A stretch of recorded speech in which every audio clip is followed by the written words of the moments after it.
Hello everyone, welcome again to learn with दीतिवन। तो आज से हम हिंदी शिक्षण विधियों के कुछ वस्तुनिष्ठ प्रश्न जो हैं वो हल करेंगे। इससे आपको पता लगेगा कि पिछले साल लेवल 1 और लेवल 2 इनमें किस तरीके के हिंदी में प्रश्न पूछे जा चुके हैं और आपकी तैयारी कैसी चल रही है। क्या आप 15 में से 14 या 13 मार्क्स ले पाते हैं?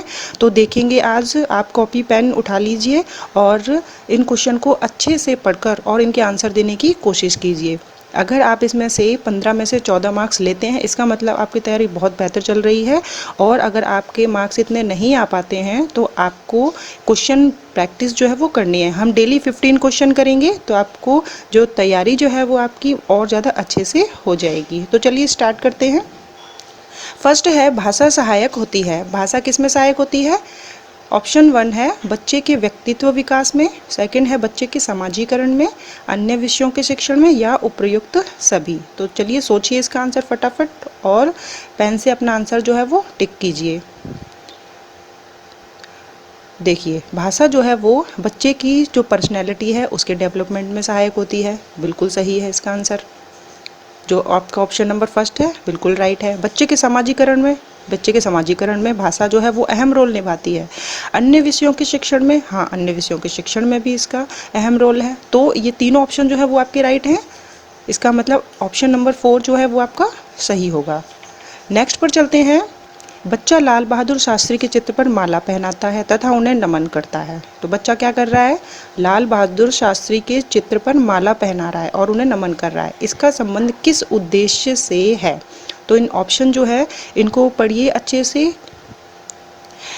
1 है अर्थ ग्रहणात्मक, सेकंड है अभिव्यक्तात्मक, थर्ड है अभिव्रतात्मक, या फोर्थ है सृजनात्मक। तो देखिए, जब आपको प्रॉब्लम आए कि आप ऑप्शन चुनने में, तो आप क्या करिए? एलिमिनेट करिए, यानी एक एक करके उन ऑप्शन को हटाने की कोशिश करिए। अब यहाँ पर बच्चा जो है वो कुछ चीज़ को व्यक्त नहीं कर रहा है, ये बात भी आपको पता है। यहाँ पर वो है कुछ प्राप्त यानी अर्थ ग्रहण भी नहीं कर रहा है, ठीक है, ये भी आपको पता चल रहा है। इसके अलावा यहाँ पर कुछ क्रिएट भी नहीं कर रहा है, ठीक, कुछ बना भी नहीं रहा है। तो चलिए, अब कौन सा आंसर होगा आपका? अब आपको मैंने हिंट दे दी है। अर्थ ग्रहणात्मक बिल्कुल नहीं होगा, इसे भी आप हटाइए। अभिव्यक्तात्मक, क्या वो अभिव्यक्त कर रहा है कुछ? बिल्कुल नहीं कर रहा है अभिव्यक्त। वो तो शांत स्वभाव में सिर्फ चित्र पर माला पहना रहा है, उन्हें नमन कर रहा है। सृजनात्मक, क्या कुछ बना रहा है? कुछ भी नहीं बना रहा है। इसका आंसर क्या होगा? Option number 3 अभिव्रतात्मक। इसका अर्थ होता है कि वह अपनी अभिवृत्ति, मूल्य, दृष्टिकोण उनको दिखा रहा है। नेक्स्ट पर चलेंगे। हिंदी भाषा शिक्षण के उद्देश्य से तात्पर्य है। हिंदी भाषा शिक्षण के उद्देश्य से क्या तात्पर्य है? फर्स्ट है भावों और विचारों को समझना, सेकंड है उच्चारण का ज्ञान प्राप्त करना, थर्ड है भाषा तत्वों के ज्ञान प्राप्त करना, या उपयुक्त सभी। जल्दी से आंसर को टिक कीजिए। तो हिंदी भाषा शिक्षण के उद्देश्य से तात्पर्य होता है कि इससे भावों और विचारों को समझा जा सकता है, उच्चारण का ज्ञान प्राप्त किया जा सकता है, भाषा तत्वों का ज्ञान प्राप्त करना। ये सभी आंसर जो हैं वो राइट है। इसका मतलब उपयुक्त सभी होगा। नेक्स्ट पर चलेंगे। आकलन की कौन सी विशेषता नहीं है? आकलन की कौन सी विशेषता नहीं है? आकलन यानी कि मूल्यांकन का ही संक्षिप्त रूप होता है आकलन। तो अब आप ऑप्शन जो है वो अच्छे से पढ़िए।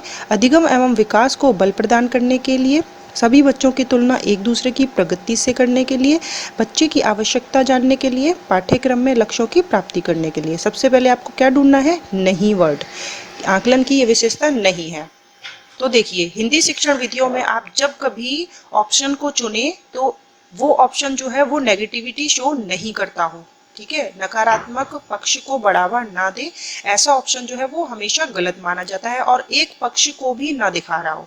अब आप इनके आंसर जो है वो देखिए कौन सा होगा। ऑप्शन नंबर फर्स्ट अधिगम और विकास को बल देने के लिए, हाँ, आकलन का विशेषता होती है ये तो। सेकंड है सभी बच्चों की तुलना एक दूसरे की प्रगति से करने के लिए, जी नहीं। कभी भी हम आकलन करते हैं, मूल्यांकन करते हैं, तो हम कभी यह नहीं देखते हैं कि एक बच्चे का दूसरे बच्चे से कंपैरिजन बिल्कुल नहीं करते हैं, ठीक है। हमको अपना आंसर जो है वो मिल चुका है। थर्ड है बच्चे की आवश्यकता जानने के लिए, हाँ, इससे पता लगता है कि बच्चे को क्या क्या आवश्यक चीज़ों की ज़रूरत पड़ी, यानी कि उसको किन किन चीज़ों की ज़रूरत पड़ रही है तो ये सभी आवश्यकता जानने के लिए हम आकलन करते हैं। फोर्थ है पाठ्यक्रम में लक्ष्यों की प्राप्ति के लिए। ठीक है, तो पाठ्यक्रम का जो उद्देश्य है उसको प्राप्त करने के लिए भी आकलन जरूरी होता है। तो देखिए हमें ऑप्शन 2 जो है वो मिल चुका था और ये सभी ऑप्शन जो है वो आकलन की विशेषता को दर्शा रहे हैं। इसका मतलब ऑप्शन नंबर 2 जो है वो इसका राइट आंसर होगा। नेक्स्ट पर चलेंगे। बालसाध का अर्थ है, बालसाध का क्या अर्थ है? अब जिस बच्चे को बालसाध का अर्थ पता है वो ऑप्शन को अच्छे से चूज कर पाएगा कि उसका आंसर जो है वो क्या है। तो चलिए सोचिए इसका आंसर क्या होगा। ऑप्शन नंबर 1 है शिशु की प्रथम किलकारी, सेकंड है बच्चे के शब्द ज्ञान, थर्ड है बच्चे की निद्रा से या बच्चे के शांत स्वभाव से। तो अगर आपको नहीं पता है तो अब आप इस ऑप्शन को देखिए, ऑप्शन नंबर 1 शिशु की जो प्रथम किलकारी होती है उसी ही बालसाध कहा जाता है। नेक्स्ट पर चलेंगे।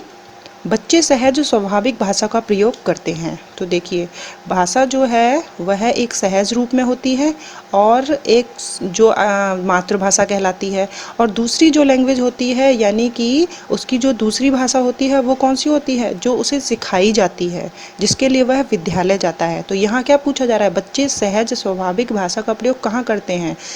सहज स्वाभाविक भाषा का यूज़ वो वही कर पाएंगे जहाँ वो बिल्कुल स्वतंत्र महसूस करेंगे, उन्हें रोका नहीं जाएगा, टोका नहीं जाएगा। तो ऑप्शन पढ़िए, स्कूल में, घर में, लिखने में या इनमें से कोई नहीं। तो यहाँ पर ऑप्शन जो हैं वो इतने प्यारे हैं और देखकर ही पता लग रहा है कि बच्चे जो हैं वो सहज रूप से, स्वाभाविक रूप से भाषा का यूज़ जो है वो अपने घर में कर सकते हैं। नेक्स्ट है मौखिक अभिव्यक्ति का आधार कौशल है। आपके जो भाषाई कौशल हैं वो 4 होते हैं, सुनना, बोलना, पढ़ना और लिखना। तो यहाँ पर मौखिक अभिव्यक्ति का आधार के कौशल पूछे हैं। मौखिक यानी कि मुख से अभिव्यक्त, मुख से बोलना। ठीक है, अब मुख से कब बोलेगा बालक? क्या सुन रहा होगा जब बोलेगा? बिल्कुल नहीं। सेकंड है बोलना, जी हाँ, बोलने में वो अपनी मौखिक अभिव्यक्ति कर रहा है। पढ़ना, क्या पढ़ने में कर रहा है? जी हाँ, पढ़ने में भी कर रहा है। तो देखिए ऑप्शन नंबर 2 और 3 दोनों ही सही है। इसका मतलब आपका जो ऑप्शन नंबर 4 है ये आपका राइट आंसर होगा। नेक्स्ट पर चलेंगे। आप खुद का आकलन जो है वो करते जाइए, अपने पेन से आप टिक करते जाइए कि आपके जो ऑप्शन जो है वो आप कौन सा चूज़ कर रहे हैं। एंड में आप बताइएगा आपके कितने आंसर सही हुए। भाषण की तैयारी हेतु उपयोगी है। भाषण की तैयारी के लिए क्या उपयोगी है? श्रव्य दृश्य सामग्री उपयोगी है। देखिए भाषण की तैयारी हेतु उपयोगी है, भाषण यानी कि लेक्चर देना। तो मान लीजिए एक नेता जो है वो भाषण दे रहा है, तो उसकी तैयारी के लिए उसने क्या क्या उपयोग किया है, इस तरीके से आप ऑप्शन जो है अब चूज़ करिए। फर्स्ट है श्रव्य दृश्य सामग्री, सेकंड है लिखित अभिव्यक्ति, थर्ड है विषय वस्तु से संबंधित उदाहरण या इनमें से कोई नहीं। तो ऑप्शन देखिए, क्या भाषण की तैयारी के लिए श्रव्य दृश्य सामग्री का होना जरूरी है? उपयोगी है? नहीं, यहाँ पर दृश्य श्रव्य सामग्री का कोई रोल नहीं है भाषण की तैयारी के लिए। सेकंड है लिखित अभिव्यक्ति, क्या भाषण की तैयारी के लिए उपयुक्त होता है कि लिखित अभिव्यक्ति की जाए यानी सिर्फ लिखा जाए?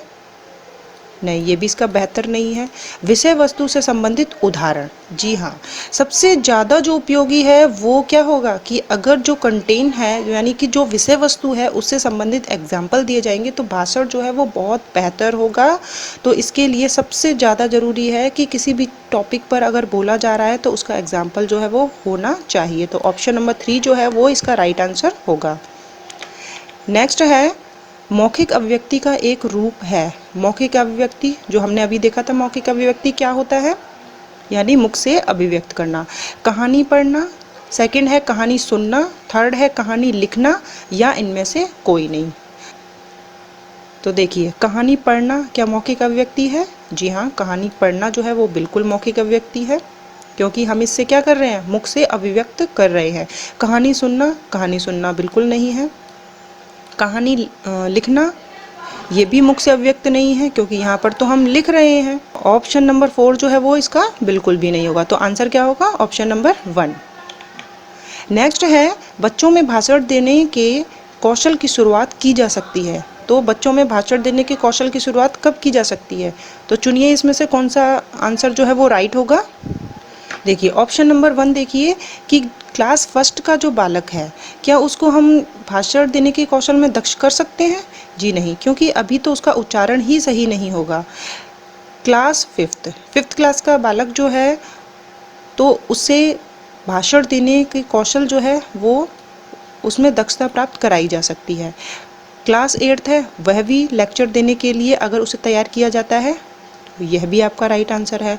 और क्लास थर्ड के लिए भी जो लेक्चर देने के लिए हम तैयार कर सकते हैं। लेकिन ऑप्शन क्या पूछा है, देखिए 3 ऑप्शन सही हो रहे हैं, लेकिन ऑप्शन क्या पूछा है कि शुरुआत की जा सकती है। शुरुआत हम कहाँ से कर सकते हैं, तो देखिए क्लास 3rd, यहाँ से हम शुरुआत कर सकते हैं बच्चों में भाषण देने के कौशल की। ठीक है, नेक्स्ट है, बच्चों को बातचीत का मौका देने से क्या फ़ायदा होगा। फर्स्ट है शब्द सीखेंगे, सेकंड है तुकबंदी करेंगे, थर्ड है पढ़ना सीखेंगे, या लास्ट है वह अपने अनुभव और विचारों को प्रकट करने में सक्षम होंगे। तो देखिए, क्या बातचीत का मौका देने से केवल वो शब्द सीखेंगे, तो इसका राइट आंसर होगा कि वह अपने अनुभवों और विचारों को प्रकट करने में सक्षम होगा। नेक्स्ट पर चलेंगे, बच्चों की पत्रिका है। बच्चों की पत्रिका है, फर्स्ट है समकालीन भारतीय साहित्य, सेकंड है थर्ड है बागर्थ और फोर्थ है बाल हंस। तो बताइए बच्चों की जो पत्रिका आती है उसे किस नाम से जाना जाता है। फर्स्ट समकालीन भारतीय साहित्य, ये तो आंसर नहीं होगा, ये तो गलत है। थर्ड है आपका बागर्थ, ये भी नहीं है। फोर्थ देखिए बाल हंस, बच्चों की जो पत्रिका है उसका नाम क्या है, बाल हंस। क्वेश्चन नंबर 13 है, स्वाध्याय का अभिप्राय है। स्वाध्याय यानी स्वयं, ध्याय यानी कि पढ़ना। ठीक है, तो फर्स्ट है गृह कार्य करना, सेकंड है स्वप्रेरित अध्ययन करना, थर्ड है पाठ को रटना, या फोर्थ है कक्ष में शिक्षण करना। तो स्व अध्याय, जो बच्चा स्वयं से ही अध्ययन कर रहा है उसका क्या अर्थ होगा, तो जल्दी से इसका आंसर सोचिए। तो देखिए, क्या गृह कार्य करना होता है स्वाध्याय, क्या स्वयं प्रेरित अध्ययन करना होता है, क्या पाठ को रटना होता है, या कक्ष में शिक्षण करना होता है। यहाँ पर ऑप्शन 3 और ऑप्शन 4 ये तो बिल्कुल ही एलिमिनेट हो जाते हैं। गृह कार्य करना, यहाँ पर वह गृह कार्य करे। अब वो गृह कार्य जो है वह उसके माता पिता के द्वारा भी बताया जा सकता है कि तुम बैठ के ये गृह कार्य करो। ठीक है, स्कूल में जो टीचर हैं उनके द्वारा दिया गया है, तो वह स्वयं से अध्ययन नहीं कर रहा है बल्कि उसको दिया गया। लेकिन सेकंड ऑप्शन देखिए, सेकंड ऑप्शन में है कि वह स्वयं से प्रेरित होकर अध्ययन कर रहा है, तो इसका राइट आंसर क्या होगा, सेकंड। नेक्स्ट है, द्रुत गति से पढ़ना डिकोडिंग व समझने के बीच डैश का कार्य करता है। अब द्रुत गति का अर्थ होता है बहुत ही तेज गति से पढ़ना, तो द्रुत गति से पढ़ना डिकोडिंग व समझने के बीच डैश का कार्य करता है। ऑप्शन है लेखन, पठन, सेतु या अंतराल। तो आप एक एक ऑप्शन को यहाँ पर रख कर देखिए और फिर आप आंसर सोचिए। देखिए, इसका आंसर होगा सेतु, यानी स्पीड से जब पढ़ते हैं तो उसे डिकोडिंग और समझने के बीच में सेतु का कार्य करता है। नेक्स्ट है, ये आपका लास्ट क्वेश्चन है, बच्चा जब पहली कक्षा में विद्यालय आ रहा है तो वह अपनी भाषा में डैश होता है। तो जब वो फर्स्ट क्लास में आ रहा होता है, क्या वो बिल्कुल कोरी स्लेट के समान ही आता है, तो चलिए ऑप्शन पढ़ते हैं। असहज होता है, कमज़ोर होता है, परिपक्व होता है, विद्वान होता है। एक चीज़ का विशेष ध्यान रखिए, हमें बच्चे को कभी भी कम नहीं आंकना है। ठीक है, बच्चे में कोई भी गलती जो है वो नहीं ढूंढनी है। सेकंड बात, तो अब आप ऑप्शन जो है वो चुनिए। बच्चा जब पहली कक्षा में विद्यालय आ रहा होता है तो वह अपनी भाषा में असहज होता है, जी नहीं, कुछ ना कुछ तो वो लेके आ ही रहा होता है, क्योंकि मातृभाषा जो है वो तो लेके आता ही है। कमज़ोर होता है, ये हम नहीं कह सकते। परिपक्व होता है, यानी परिपक्व होता है। और फोर्थ है विद्वान होता है, विद्वान तो नहीं होता है, क्योंकि वो अगर विद्वान होता तो वह विद्यालय क्यों आता। तो थर्ड क्या है, परिपक्व होता है। तो इस तरीके से हमने आज 15 क्वेश्चन किए हैं। आप कितने हल कर पाए हैं, तो इसका आप आंसर जो है वो कमेंट बॉक्स में लिखिएगा, और इससे आपकी तैयारी जो है वो और बेहतर होती जाएगी। तो कल हम करेंगे नेक्स्ट 15 क्वेश्चन। Thank you.